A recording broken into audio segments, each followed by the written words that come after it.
역대하 10장 6절부터 11절까지 보겠습니다.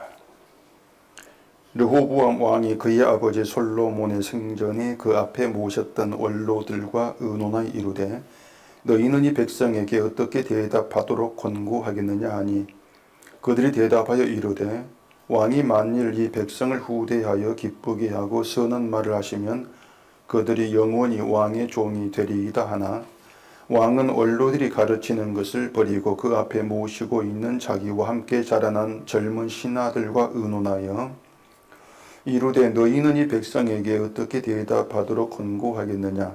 백성이 내게 말하기를 왕의 아버지께서 우리에게 매운 멍에를 가볍게 하라 하였느니라 하니 함께 자라난 젊은 신하들이 왕께 말하여 이르되 이 백성들이 왕께 아뢰기를 왕의 아버지께서 우리의 멍에를 무겁게 하였으나 왕은 우리를 위하여 가볍게 하라 하였은즉 왕은 대답하시기를 내 새끼손가락이 내 아버지의 허리보다 굵으니 내 아버지가 너희보다 무거운 멍에를 내게 하였으나 이제 나는 너희의 멍에를 더욱 무겁게 할지라. 내 아버지는 가죽 채찍으로 너희를 치셨으나 나는 전갈 채찍으로 하리라 하소서 하더라. 아멘. 기도하겠습니다.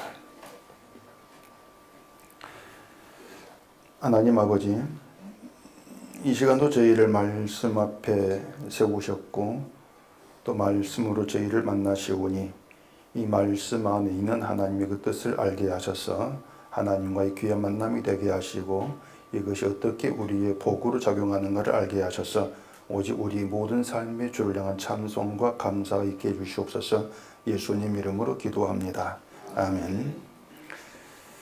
자, 우리가 지금 이 성경을 통해서 그 옛날 옛적 이스라엘이라는 나라에 있었던 이야기를 지금 듣고 있습니다.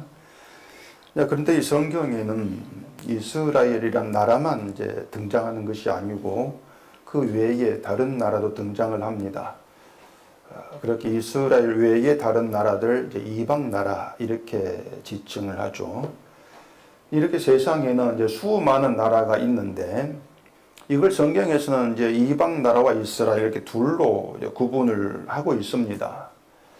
자, 그럼 우리가 이제 생각해 볼 것이 뭔가 하면은 이 이스라엘과 이방 나라의 다른 점이 뭐냐는 겁니다. 뭐가 다른가? 가장 먼저 떠오르는 것은 이스라엘은 하나님을 믿는 나라고 이방 나라는 하나님 믿지 않는 하나님과의 관계 없는 나라다. 이게 이제 가장 먼저 떠오르겠죠.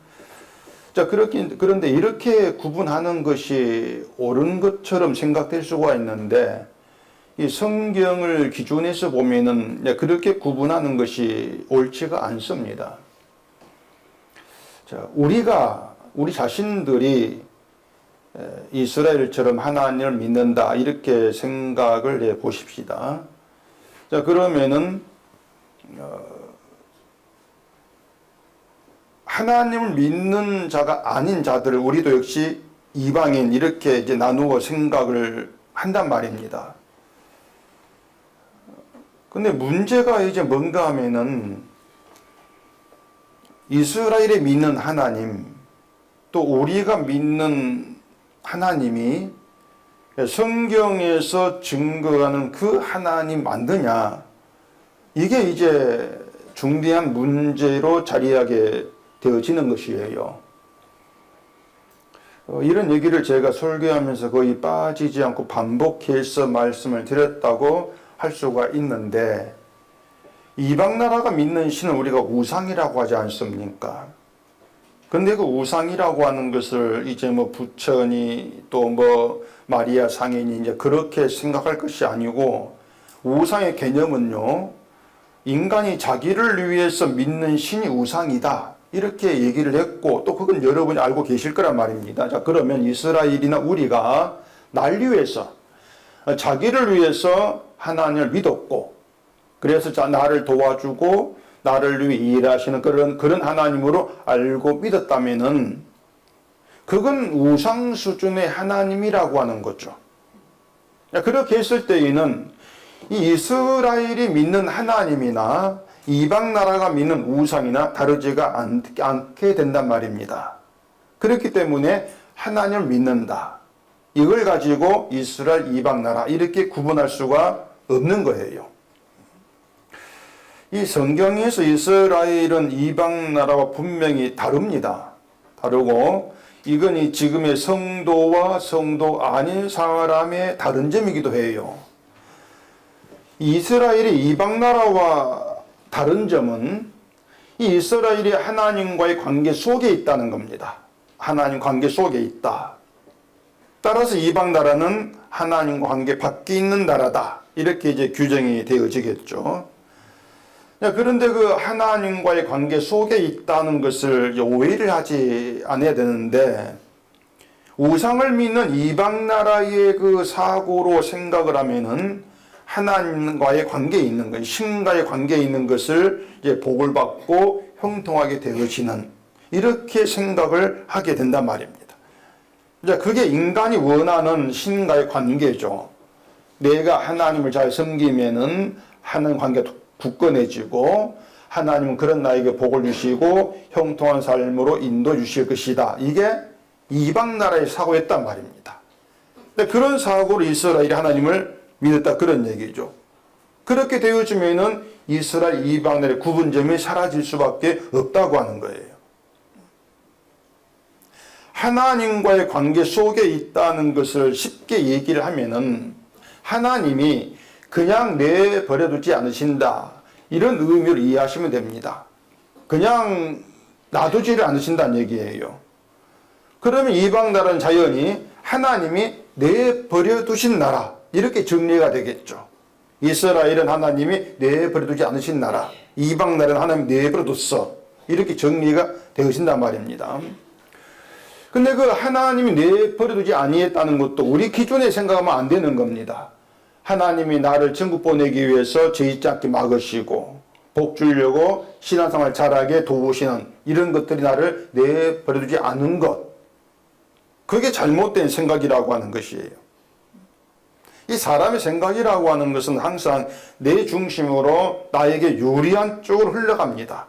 그렇기 때문에 이제 혹시나 싶어서 이제 설명을 하나하나 말씀을 드리는 것인데, 하나님 이스라엘을 내버려 두지를 않으신다고 하는 것은 이스라엘 인간 뜻이 아니고 하나님의 뜻을 이루기 위해서 내버려 두지 않으시는 것이에요.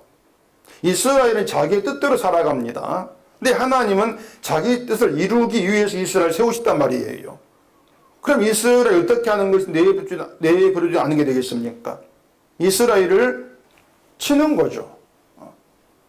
그게 그냥 두지 않으시는 것이에요. 이스라엘이 이방 나라와 똑같은 길로 가면은 선지자 보내가지고 책망을 하고 심판도 하시는 것이죠. 다시 말해서 책망이 있고 심판이 있다. 이것이 하나님이 내버려두지 않으시고 간섭하면서 나타나시는 하나님의 일이 된단 말입니다. 이방 나라는 그냥 내버려둔다 했으니까 그들이 어떤 길로 가든지 간에 하나님 나서 책망하시고 심판하고 깨닫게, 이게 없어요. 그러니 좋은 길은 이방 나라처럼 가는 거죠. 책망도 없고 심판도 없으니까. 이스라엘처럼 하나님 내버려두지 아니했다, 이 괴로운 것이 되어진단 말입니다. 근데 그게 성도라고 하는 것이에요. 지금의 성도와 성도 아닌 사람이 다른 점도 그렇게 생각을 해줘야 한단 말입니다. 성도는 하나님이 내버려두지 않고 인도하시는데, 데려가시는데 그 방식이 뭐냐? 책망을 하시고 심판하시고 간섭하시는 것이다. 왜냐하면 죄가 있으니까. 그렇게 내버리지 않고 데려가시는 것이에요. 이런 하나님의 일을 우리는 이제 구약 이스라엘을 통해서 듣고 배우고 깨닫게 되어진단 말입니다. 그래서 구약 성경의 이스라엘 이야기를 우리가 어떻게 이제 받아들여야 되는가 하면은, 하나님이 이스라엘에 있었던 이야기, 그 사건을 가지고 우리를 책망하시고 심판하신다, 그렇게 이제 받아들이셔야 돼요. 이것이 하나님 우리를 내버려두지 않으시고 일하시는 그런 방식에 해당이 되어지는 것이죠. 그런 점에서 성경이 얘기하고 있는 것은 우리 삶에 필요한 교훈을 주는 것도 아니고요, 우리를 계명하기 위한 것도 아닌 것이에요. 나는 계몽되었다. 그 변호사 말 생각나는데, 이 성경은 우리를 계몽하지를 않습니다. 계몽이 아니라 정죄하는 게 성경이에요. 근데 한국 교회가 이 성경으로 교인을 자꾸 계몽을 하려고 한단 말입니다. 성경을 통해서 자기 잘못을 깨닫게 하고 또 회개하고 바르게 살면 하는 기뻐하는 인간으로 더 나아질 수가 있다. 계몽된다는 얘기죠. 이게 계몽이에요. 한마디로 말해서 뭐 계몽 사상이고 계몽 운동인데 이 교회가 성경을 그렇게 가르치고 있는 것이에요. 더 나아지는 인간. 근데 성경은 계몽이 아니고 정죄란 말입니다. 정죄가 성경이에요. 우리 죄를 드러내고 죄를 알기 위해서 죄인을 못 박아버리는 것입니다. 죄인이다. 너는 심판받을 죄인이다. 땅땅. 이게 성경이고 이게 십자가입니다. 그래서 하나님 말씀으로 계몽된다. 성경이 나를 계몽시킨다. 이건 하나님께서 내버려둔 이방인의 사고에서 나오는 것이고 하나님 말씀은 나를 구원받을 수 없는 죄인을 정죄한다. 이것이 하나님이 내버려두지 않으시는 성도에게 있는 새로운 사고예요. 인간에게 나올 수 없는 새로운 사고란 말입니다. 그런 점에서 오늘 본문도 우리를 계몽하는 것이 아니고 정죄하는 것입니다. 그런 그 시각에서 보셔야 됩니다. 지난주에 그 이스라엘이 르호보암에게 어떤 요구를 하는 것에 대해서 말씀을 드렸죠. 그 이스라엘 요구가 무엇인가 하는 4절에서 나옵니다. 4절 확인해 보십시다. 왕의 아버지께서 우리의 멍에를 무겁게 하였으나 왕은 이제 왕의 아버지께서 우리에게 시킨 고역과 매운 무거운 멍에를 가볍게 하소서. 그리하시면 우리가 왕을 섬기겠나이다. 이게 요구인데 이 요구하는 게 많지도 않고 어렵지도 않습니다. 솔로몬 왕이 세금을 많이 걷고 또 부역도 많이 시켜서 우리가 힘드니까 당신은 이제 세금도 적게 걷고 부역도 시키지 말고 그렇게 해서 우리 삶 편하게 해주라. 그리하면 우리가 당신 왕으로 섬기겠다. 이런 요구란 말입니다. 간단하죠. 백성을 위해서 우리를 위해서 편히 잘 살게 해주는 그런 왕 성군이 되라는 것입니다. 성군. 르호보암이 요구를 듣고 그 자리에서 알았다고 하는 것이 아니라 3일 후에 다시 오라고 합니다. 그리고 백성들이 돌아가죠. 그리고 이 르호보암의 백성들 요구에 어떻게 내가 답을 해야 될 것인가 이걸 두고 이제 의견을 구하는 게 본문 얘기입니다. 르호보암이 의견을 구한 대상은 둘입니다. 솔로몬을 모셨던 원로들, 늙은 사람들이죠. 원로들과 그다음에 자기와 함께 자란 동기들, 그 동기들 젊은 신하들인데 이 양쪽 의견이 서로 이제 달랐던 거예요. 먼저 이 원로들과 의논했을 때에 이 7절 오면 원로들이 한 말이 있습니다. 왕이 만일 이 백성을 후대하여 기쁘게 하고 선한 말을 하시면 그들이 영원히 왕의 종이 되리이다. 이게 원로들의 답입니다. 백성들 요구를 들어주란 얘기죠. 들어주고 그들이 왕의 종이 되게 해라. 이런 얘기인데 결국 뭔가 하면은 하나를 주고 하나를 얻는 정치적 타협이 되는 셈이에요. 국회에서 여당, 야당을 이걸 잘하는 것이죠. 이걸 잘해야 정치꾼이에요. 내가 원한 걸 얻기 위해서는 하나를 줘야 된단 말입니다. 주지 않고 원한 것만 얻으려고 한다. 이건 정치에서 통하지 않아요. 줘야 되고 얻어야 한단 말이에요.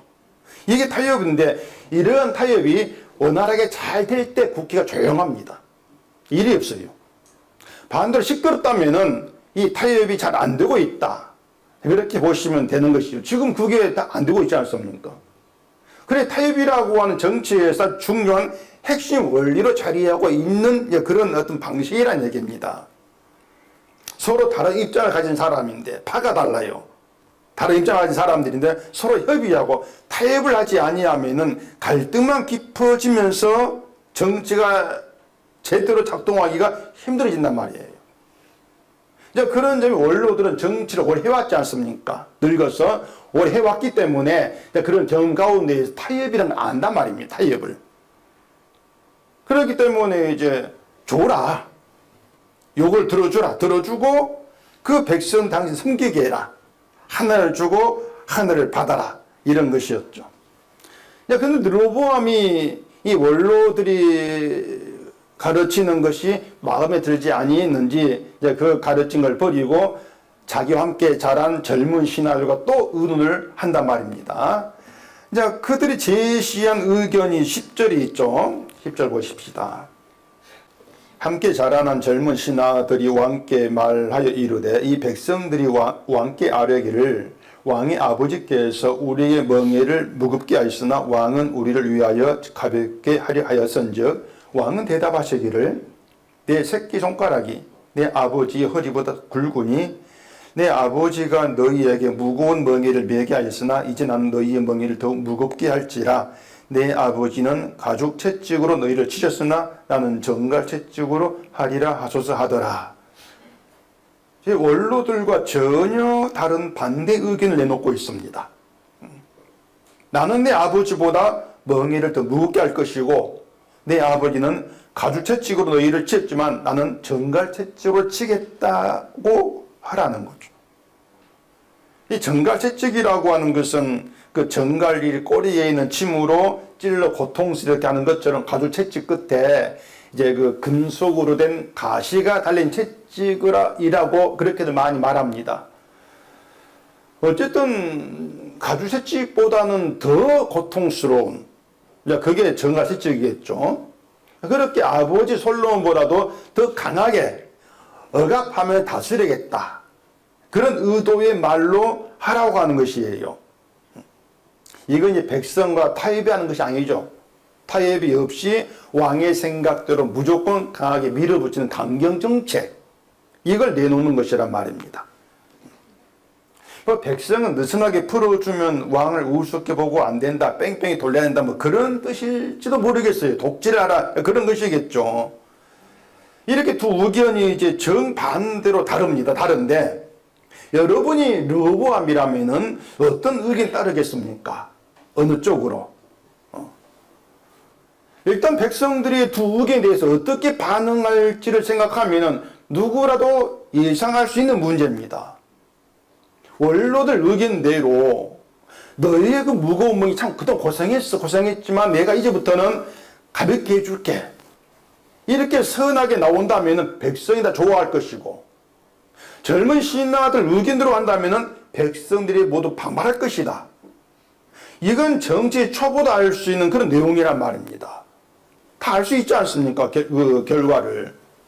그리고 원로들 의견대로 하면은 백성들 사이에서 의견도 인기가 있을 것이고, 막 성군이라는 그 칭호도, 그런 칭찬도 받을 수 있지 않겠어요. 지지율도 막 70%, 80% 막 올라오고 말입니다. 자, 그런 상황 예상한다면은 여러분은 어떤 의견에 손을 들어 주겠냐 말입니다. 모르긴 몰라도 원로들 의견이 더 낫다.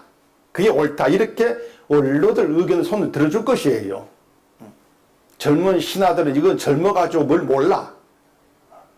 그렇게 하면 나라가 망해. 뭐 그렇게 생각할 거란 말입니다. 다시 말해서 왕이라면은 백성들 의견 들어주면서 민주적으로 통치하는 게 옳은 것이지, 막 백성 의견 듣지도 않으면서 독재적으로 통치하는 건 안 돼. 용산 누구처럼 자꾸 덩치 말이 나오는데, 막 그렇게 생각하면, 그렇게 하면 안 된다. 그게 우리 생각이란 말이에요. 근데 르호보암이 젊은 신하들 의견대로 해버린단 말입니다. 그래서 그 결과로 결국엔 이스라엘이 우리나라처럼 남과 북으로 분열되었는데, 대개는 이것을 이제 르호보암의 잘못된 선택 때문이다. 이런 생각들을 또 많이 가지고 있습니다. 그게 당연하죠. 원로들 의견 따랐다면은 나라가 분열되는 그런 일은 없지 않았겠냐는 그런 생각이란 말이에요. 그 말이 맞죠. 틀린 건 아니에요. 백성들에게 내 아버지 때문에 세금 내나 고생했어, 부역하나 고생했어, 이제 나는 너희들 세금도 적게 얻고 부역도 안 시킬게 하면서 우쭈쭈 이러면서 말이죠. 막 그렇게 해주면은 그걸 싫어하는 백성 누가 있겠어요. 왕이 그렇게 나오면 반발, 데모, 집회 이런 건 없단 말입니다. 있을 수가 없죠. 그냥 온 이스라엘이 막 우리 르호보암 왕 만세 그러면서 환영하고 높이고 칭송할 거란 말입니다. 그러면 이스라엘 나라는 아무런 문제 없이 분열도 없이 그냥 잘 나갈 것인데 그렇게 예상할 수가 있는 문제죠. 그런데 이 정치를 모르는 바보 같은 르호보암이 그런 뻔한 결과를 예상하지도 못하고 이 젊은 신하 의견대로 따라가지고만 나라가 분열되었다. 이건 몽땅 르호보암의 잘못 때문이다. 우리 안에서도 그렇게 생각이 모아질 것 같단 말입니다. 혹시 다른 의견이 있습니까? 르호보암 잘못이죠. 이렇게 말하면 뭔가 좀 의심쩍죠. 저게 뭔가 아닌 같은데 답은 못하겠고. 13절 봐보십시다. 왕이 포악한 말로 대답할세 르호보암이 원로들의 가르침을 버리고, 이 내용이 그래요. 마치 르호보암이 원로들의 가르침을 버린 것이 잘못인 것처럼 그렇게 느껴진 내용이란 말입니다. 그 말을 바꾸고 말하면은 원로들의 가르침, 원로들의 의견이 옳다는 생각이죠.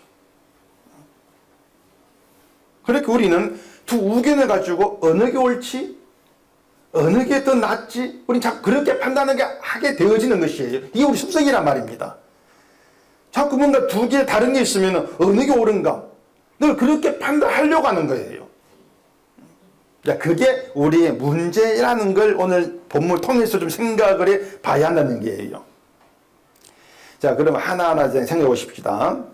먼저 백성들의 요구가 있습니다. 백성들은 이제 그 왕에게 자신들이 편하고 잘 사는 그런 나라를 만들어 달라고 하는 것이에요. 그게 백성 요구란 말입니다. 르호보암 당신이 그런 우리의 유토피아, 우리의 그 이상적인 나라를 이제 이루어 달라고 하는 것이죠. 그렇게만 해주면은 우리가 당신을 왕으로 충성하고 섬기겠다, 이렇게 나온단 말입니다. 이런 요구가 옳다고 할 수가 있냐는 얘기입니다. 이게 옳을까? 이방 나라라면은 정당하고 옳은 요구예요. 아니, 백성이라면 당연히 자기가 편하고 잘 사는 그런 나라를 생각할 것이고, 왕의 나라를 이제 다스리니까 왕에게 그런 나라 만들어 주세요, 그럼 충성할게요, 얼마든지 그렇게 요구할 수 있단 말입니다. 이방 나라라면은, 이방의 사고라면은. 그런데 이스라엘 나라에서 생각한 문제가 이게 이제 발생하는 겁니다. 어떤 문제인가 하면은 온 이스라엘이 세겜으로 모였어요. 그때 이스라엘은 사방 지역에 흩어져 살고 있다겠죠. 그 모든 이스라엘이 다 모였다는 그런 이제 의미는 아니겠지만은 어쨌든 많이 모였을 것이다 짐작은 됩니다. 그게 아니면 뭐 지파들 대표가 왔다 할지라도 모였단 말이에요. 그렇게 이스라엘이 모여서 왕에게 자기들 요구를 내어놓고 들어주면 우리가 왕을 섬기겠다, 이렇게 얘기하고 있는 게 뭔가 하면은요, 당신을 왕으로 섬기고 섬기지 않을 힘이 우리에게 있다 뜻이에요.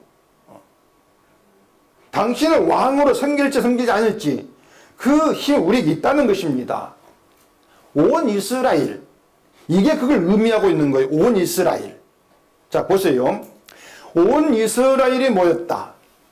이게 힘이 되고 권력이란 말입니다. 많은 수가 모인 거예요. 이게 권력이란 말이에요.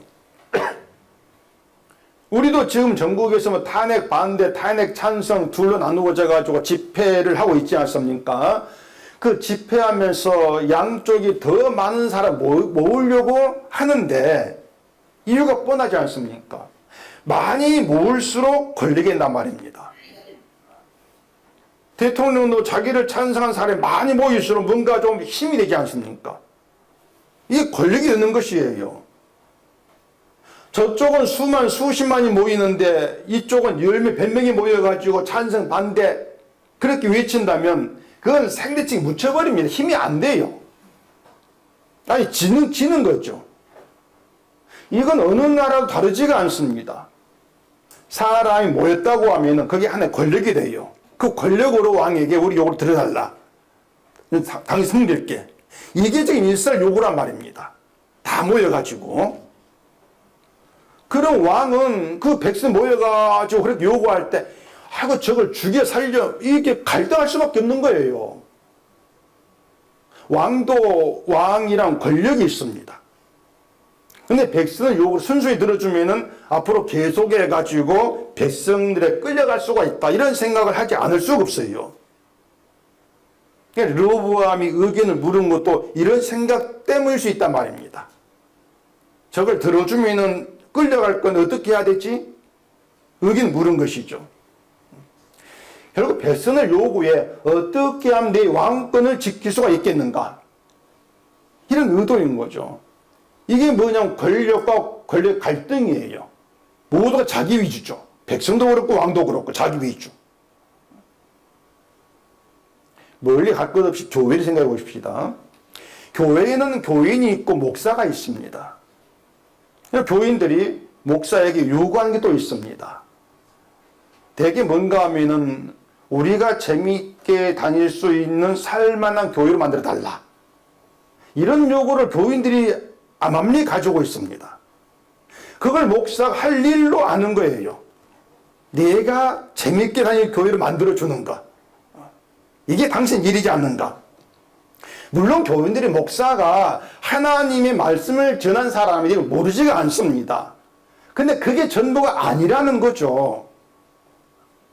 말씀을 전하는 거 거기에 덤으로 자꾸 덤이 따라와요. 1+1. 당신이 교회를 다스릴 수 있으니까 좀 좋은 교회를 만드는 게 일이지 않습니까? 말씀을 전하면서 그렇게 좋은 교회도 만들어주세요. 이런 요구를 이제 한단 말입니다. 근데 목사가 그렇게 안 하고 마음에 들지 아니한다? 그러면 목사를 바꾸자. 이런 의견이 교인들 안에 형성이 되는 것이고, 이게 점점 집단이 돼요.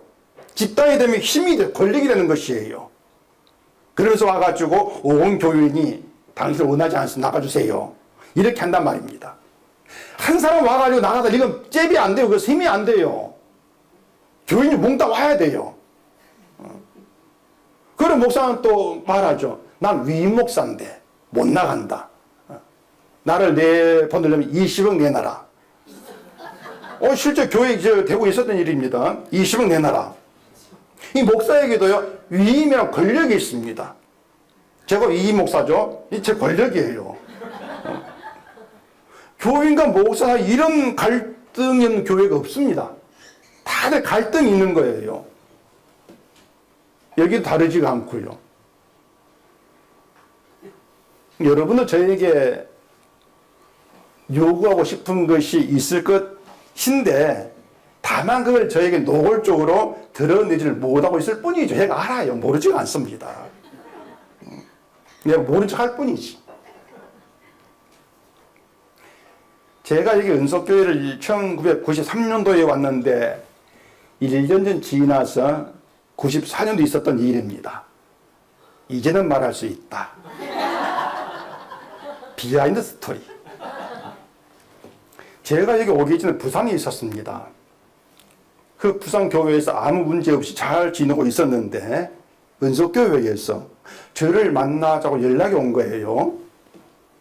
은속교회가 목사를 청빙하려고 하는데 누구로부터 저를 소개받았던 것입니다. 소개받아가지고 미리 부산에 와가지고 제 주일 예배에 참석해서 제 소리를 들으려고 했던 겁니다. 하고 나서 마음에 들었는지 만납시다 좀 연락이 와서 제가 대구에 와서 만났습니다. 은속교회가 그때는 동인동에 예배당 임대를 해 있었는데 그 임대한 그 공간에 칸막이를 해가지고 뒤 사택으로 사용했는데 거기에서 만났어요. 제 기억으로는 10분 넘게 이제 모였던 것 같은데 저보고 이제 은속교회로 이제 와달라는 겁니다.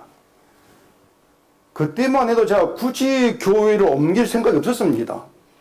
부산 아무 잘 있으니까 거기는 예배당 건물도 있고 사택도 먼저 지어져 있는데 여기 뭐 예배당도 임대고 사태도 칸막이가 좁아요. 심란하죠, 보면은.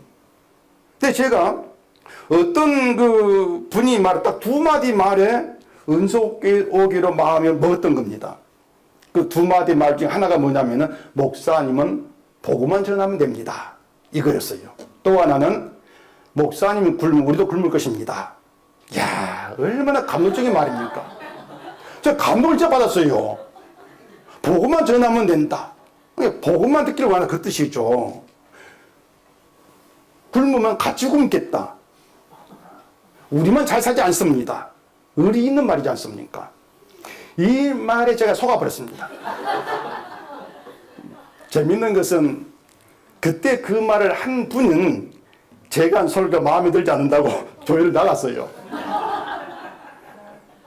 복음만 전하라 해서 복음만 전했는데 그 복음 마음에 들지 않았던 것이죠. 그분이 생각 복음이 따로 있었던 것입니다. 어쨌든 뭐 그 말 속았다면 죄송하고 이제 그 말에 마음이 움직여 가지고 대구로 왔습니다. 오고 나서 1년쯤 이제 지났을 때 이야기입니다. 사택으로 교인 한 분이 찾아와 가지고 교인들이 저에게 건의할 것이 있는데 자기 대표로 왔다는 겁니다. 저는 또 무슨 요구를 하려고 하는가, 처음이니 그런 게 긴장을 좀 많이 했어요. 그분이 하는 말이 교인들이 제 성격을 좀 바꾸기를 원한다는 것입니다. 요구가 뭐냐면 성격 바꾸라는 거예요. 그래서 성격 바꾸라는 게 감이 좀 잡히지 않아가지고, 아니 성격을 왜 어떻게 바꾸라는 것입니까? 물었더니 제 성격이 무뚝뚝해가지고 교인들 친절하게 대하지 않는 게 불만이라는 거예요. 그래서 성격을 친절 모드로 바꿨으면 좋겠다. 되게 아주 엄청나게 환장했죠. 저는 복음만 전하면 됩니다. 이 말만 믿고 열심히 복음을 전했는데, 아니 이젠 성격 바꾸라? 우리들 친절하게 대해달라? 그런 요구를 듣고 이 교회 오래 못 있겠구나. 내가 그런 생각을 했습니다. 신기하, 지금 33년 있는 거예요. 신기하죠. 제가 그 요구 듣고 단칼에 잘랐습니다. 나 성격 바꿀 필요도 없고 못 바꿉니다. 그랬더니 그래 알았으면 하고 갔어요. 그 뒤부터 이제 그런 요구 없죠. 불만이 있는데 요구를 못 하는 것입니다. 아마 또 했으면 나갔을 거예요. 복음만 전해달라고 했다가 복음이 전해지면은 그 복음으로 감사하면서 쭉 가는 게 아니고요. 다른 요구사항이 나올 수밖에 없는 게 인간이라는 걸 그때 저는 몰랐던 거죠. 인간이 어떠다는 걸. 인간은 자기 위주로 살아갑니다. 지금이 저라면은 복음만 전하는데 그 말이 아주 안 속습니다. 안 넘어가죠. 인간이 어떤 분이 아니니까. 모든 인간이 자기 위주로 살아가는데 그게 인간 관계에서 요구라는 것으로 드러나오는 것이에요. 이렇게 요구하고 저렇게 요구하고, 그러면서 내가 요구하는 건 정당하고 옳다, 이런 생각을 또 하게 되어진단 말입니다. 이게 자기 판단이에요. 내가 요구한 불합리야, 이건 엉터리야, 이런 생각 안 합니다. 지금 집회 찬만 나누어가지고 대도 요구하지 않습니까? 그 양쪽 다 자기 요구가 정당하다 여기는 거예요. 어느 쪽도 우리 요구 불합리하다, 이런 생각 안 합니다. 정당하다고 여기는 것이지. 이게 뭐 자기 위주로 있기 때문에 그렇단 말입니다. 교인도 그렇고 목사도 그렇고 모두 자기 위주이기 때문에 늘 내가 정당한 거예요. 이게 문제란 말입니다. 그래서 백성이 왕에게 멍에를 가볍게 해달라, 이런 요구를 정당한 요구로, 당신 왕이니까 우리 백성이니까 이렇게 해줘야지, 정당하게 생각을 한 것입니다. 목사에게 성격 좀 고치라? 이것도 정당하다고 여기는 것이죠. 자, 그러면 이제 여기에서 생각해야 될 것이, 그런 백성들 요구, 이런 요구를 정당하다고 봐야 되겠는가, 정당하지 않다고 봐야 되겠는가, 두 의견 가운데 또 어떤 게 옳겠는가, 이런 문제가 남아있단 말입니다. 이것을 이스라엘이라는 나라 안에 생각해야 한다 이렇게 말씀을 드렸는데, 이방 나라의 개념을 생각하면은 나눠져요. 원로의 의견 옳다, 젊은 신앙의 의견 옳다, 나눠진단 말입니다. 그렇게 될 수밖에 없죠. 인간 생각이 다르기 때문에. 이게 이방 나라예요. 근데 이스라엘 안에서 생각한다면 의견이 나눠지면 안 돼요. 옳다, 그러다, 그렇게 나눌 수 없는 게 이스라엘이에요. 이게 이스라엘의 특수성입니다. 이게 또 교회이기도 하고요. 나중에 말하겠지만은, 여러분, 교회라고 하는 것은요, 어떤 의견이 나누어지면 안 되는 분이 집단입니다. 이게 교회입니다. 이게 옳다, 저게 옳다, 이렇게 나눠지면 안 되게 돼 있어요. 사무엘하 7장을 보십시다. 사무엘하 7장 13절입니다. 그는 내 이름을 위하여 집을 건축할 것이요 나는 그의 나라 왕위를 영원히 견고하게 하리라.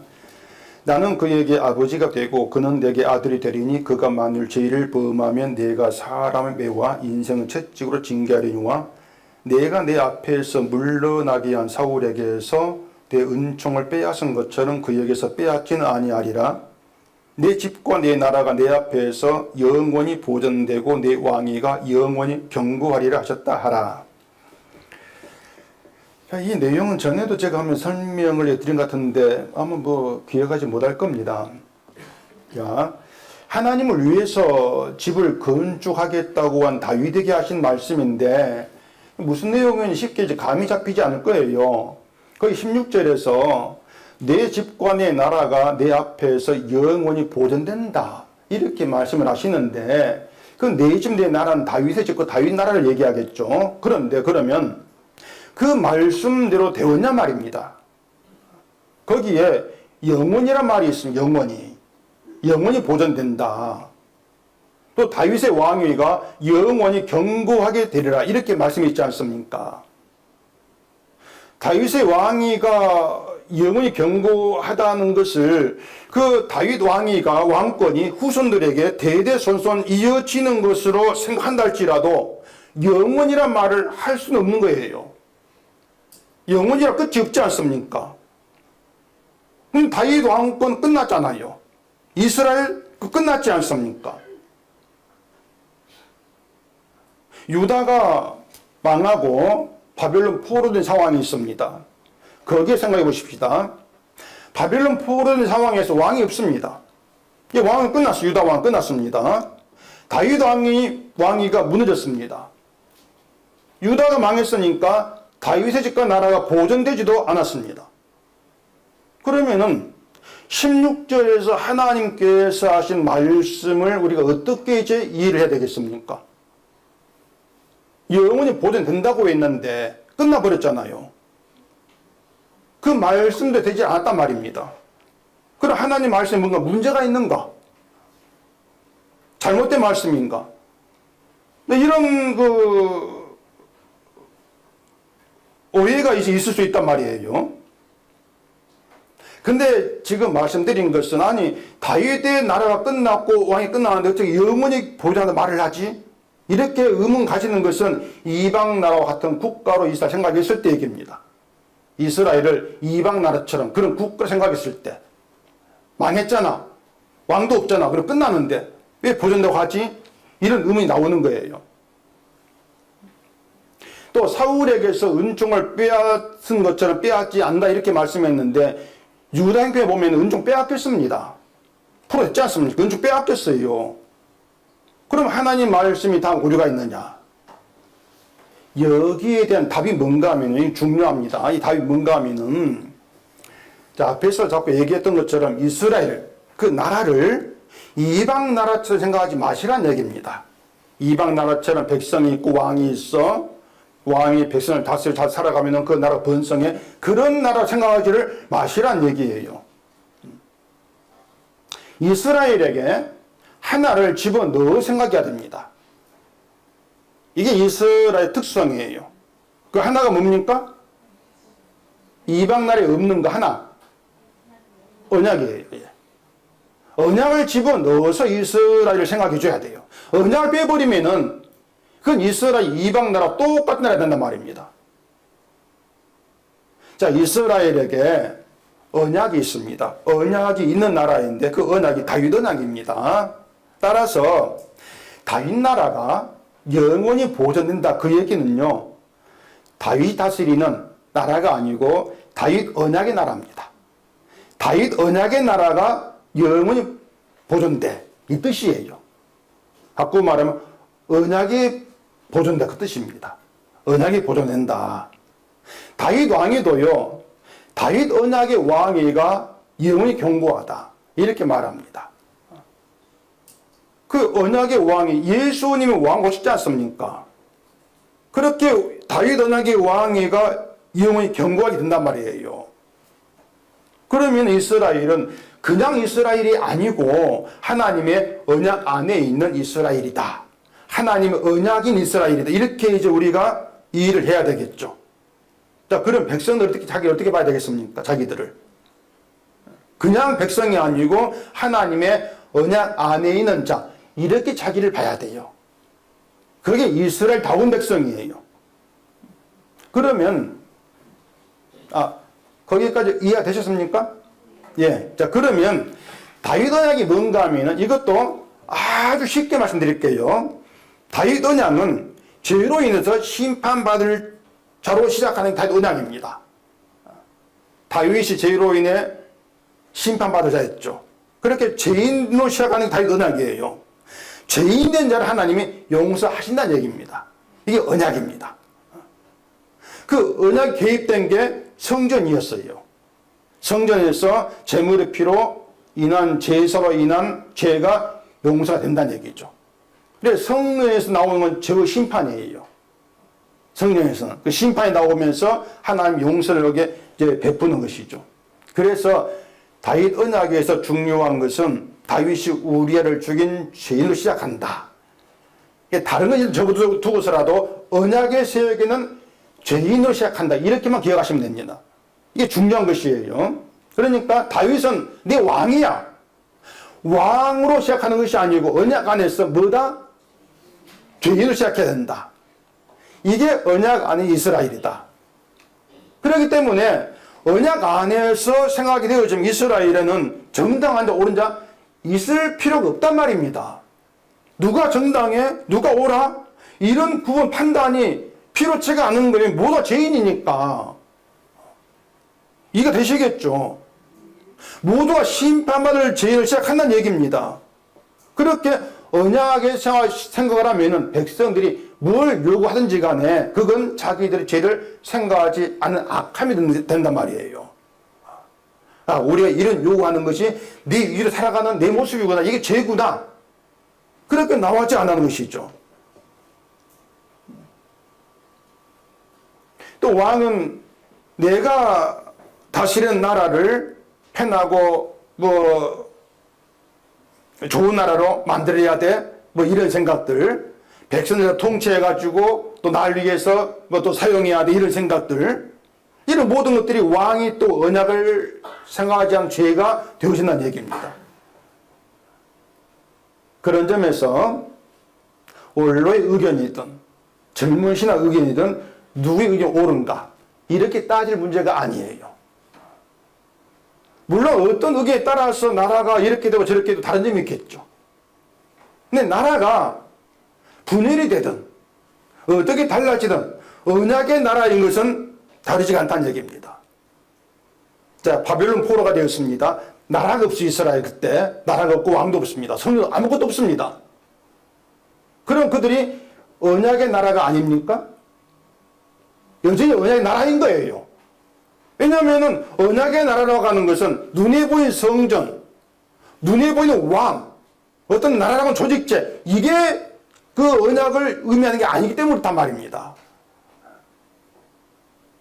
바벨론 포로가 거기에도 말씀이 있었고 하나님이 계셨고 그들 인도하다 하나님의 뜻이 계셨단 말이에요. 언약이 살아있는 것이죠. 그런 점에서 바벨론 아무것도 없는 유다도 이스라엘이다. 언약의 나라. 이렇게 평가된단 말입니다. 이해가 되시죠? 그렇기 때문에 언약에서 중요한 것은 끝까지 죄가 유지가 되는 것이에요. 이게 정말 중요한 것이에요. 그러면은 다윗 언약이 그대로 실현된 게 십자가고, 그 십자가를 예수 안으로 생각해 보십시다. 예수 안이 언약의 나라고, 그 나라에 성도가 하나님 부르신 백성으로 존재해야 합니다. 성도는 예수 안에 있는 백성이란 말입니다. 자, 그러면은 예수 안에 있는 성도에게 끝까지 유지돼야 되는 거, 이게 뭡니까? 죄예요. 이게 끝까지 유지가 돼야 돼요. 이건 제가 자주 말씀드린 내용이죠. 예수 안의 성도에게서 죄가 유지가 됨으로써 죄를 용서하기 위해서 십자가 피 흘리신 주님의 공로와 귀한 것 높이를 받는단 말입니다. 죄가 유지가 돼야만이 주의 공로가 높임받아요. 결국에는 죄가 우리에게서 죄를 유지시키려고 하는 이유가 뭔가 하면은 우리의 것도 이유가 있는 것이 아니고 예수님의 피에 높이겠다는 것입니다. 피의 공로를. 이게 하나님 뜻이란 말이에요. 그렇기 때문에 주의 공을 높이기 위해서 우리를 내버려 두지 않습니다. 어떤 방식으로? 죄를 책망하시고 심판하신 그런 방식으로. 이게 성경이 이야기하는 이스라엘 언약의 나라고, 지금 우리에게 십자가 예수 안의 세계라 그 말입니다. 또 하나님 뜻이기도 하고요.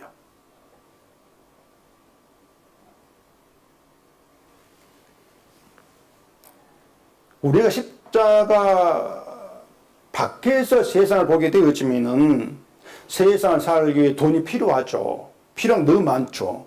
그런데 그 십자가 안에서, 예수 안에서 우리를 생각하게 되어지면은 죄인으로서 죄를 용서하시는 은총이 필요하다.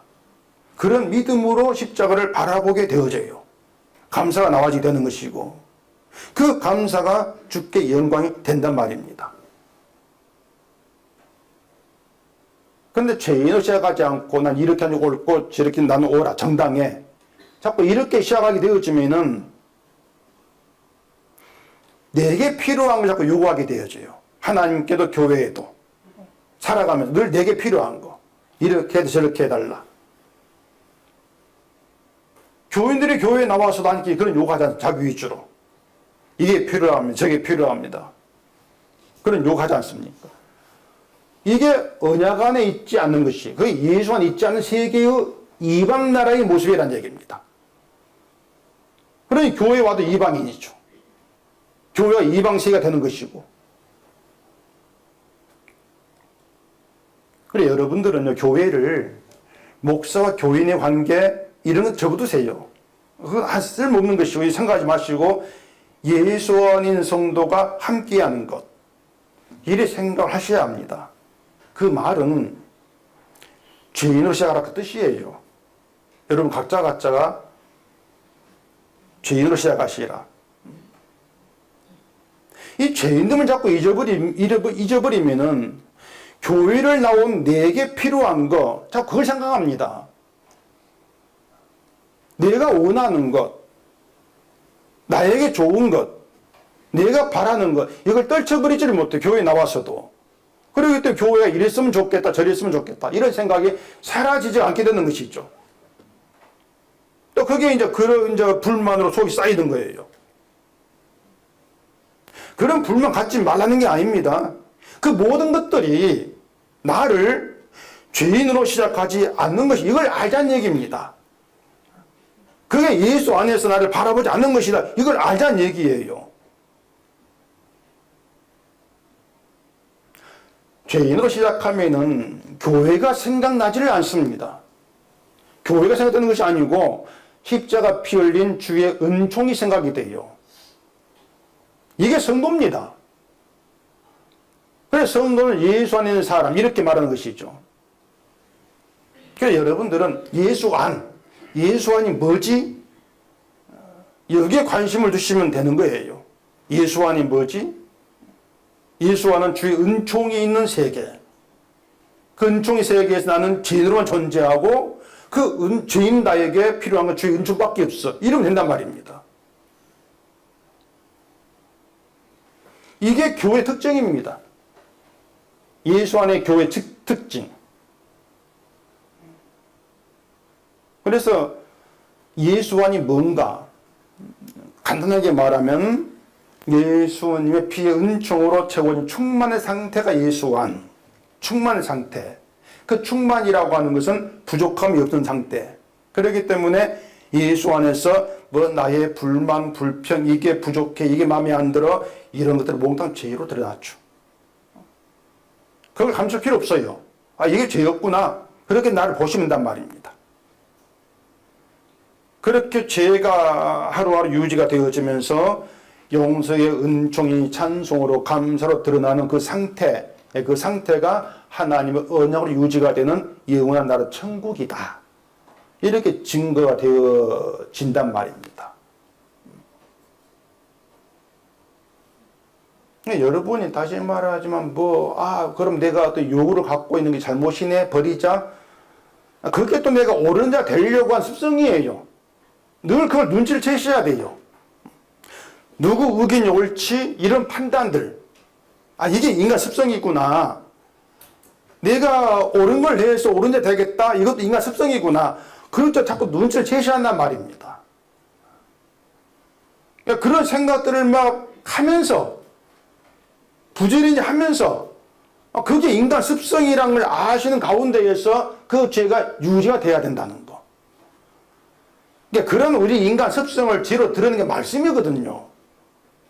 이 성이 덮어버리면은 그런 죄를 모릅니다. 정당하게 여기는 것이지. 성경 덮어놓고 우리가 그 이스라엘 요구 생각해 보세요. 옳지 않습니까? 정당한 요구란 말입니다. 성경 덮고 그 두 개는 생각해 보세요. 누구는 늙은 사람 의견 옳다 할 것이고, 누구는 젊은 여성 옳다 할 것이고, 나눠질까 말입니다. 너 그러면서, 너는 왜 이런 의견 따르고 있어? 넌 잘못됐어? 그래 정당하고 싸우는 것이죠. 이게 예수밖에 인간 세계고, 그게 현재 또 언약을 알지 못한, 언약을 무시한 교회의 모습이라는 것을 좀 눈치를 채 주셔야 되는 것이에요. 자꾸 제가 눈치를 채라 그러죠. 그 말은 그 인간 습성이 하자고 죄이기 때문에 그 죄를 좀 발견하시라는 얘기입니다. 늘 말씀이 우리 죄를 발견하고 있으니까, 발견시키니까, 말씀이 죄를 드러낼 때 그때 눈치를 채라. 그러면서 이게 내 모습이었구나, 죄인이었구나, 그 죄인 자를 곱게 돌아가시라는 얘기예요. 버티지 말고. 그리고 이 예수 아니라고 하는 것은 우리 요구를 채워주는 게 없습니다. 하나님 자체가 우리의 요구를 채워주실 일하시는 분이 아니에요. 그걸 아셔야 됩니다. 예수와는 나의 요구를 채워주는 것이 없다. 하나님이 우리의 필요한 걸 이미 아신다겠죠. 그 필요한 게 돈, 자식문 이런 게 아닙니다. 하나님 우리를 죄인으로 보신단 말입니다. 죄인에게 필요한 거, 이걸 미리 아시나, 그 얘기. 우리는 몰라요. 늘 내가 죄인 믿고 살아가니까. 늘 돈을 필요로 한다 얘기죠. 근데 하나님 우리가 필요한 게 뭔가 아십니다. 그걸 아시고 이미 채워주신 게 예수 아니에요. 주의 피로 채웠지 않습니까? 그렇게 하나님이 채우신 모든 것을 죄인의 자리에서 예수 안에서 마음껏 누리는 게 성도입니다. 이런 누림이 여러분께 있기를 바랍니다. 기도하겠습니다.